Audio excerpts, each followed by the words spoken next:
Tamme Oosterhof. En ik weet jullie oud, maar ik kom uit de Eerste Mar. Een echte woordpik. Dit is een wat apart zaakje. Dit is cd's en lp's verkeer ik tweedehands en nij. Hoofdzakelijk tweedehands en dan hoofdzakelijk de wat hardere kant van de rock. Hard rock, metal, black, death metal. Maar het zijn totaal, het zijn opgestelde, het country, het blues. En daar hou ik van. En dat verkeer ik.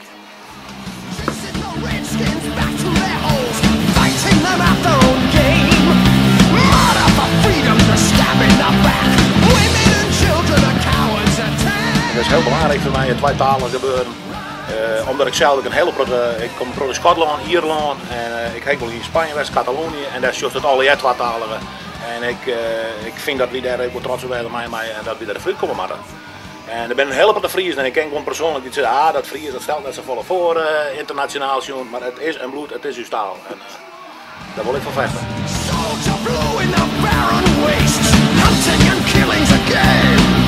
Raping the women and wasting the men. The only good engines are tame. Selling them whiskey and taking their gold. Enslaving the young and destroying the old. Ik probeer je de Friese muziek te promoten. Aron en Sam hier hebben we gewoon een Strawelt spul.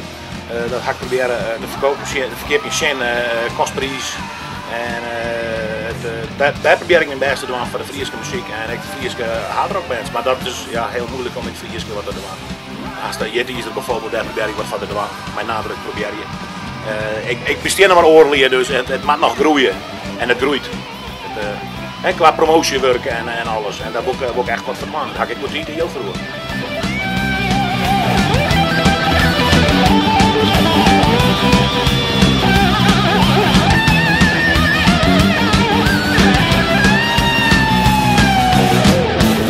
Voor de Friesen is het heel normaal natuurlijk.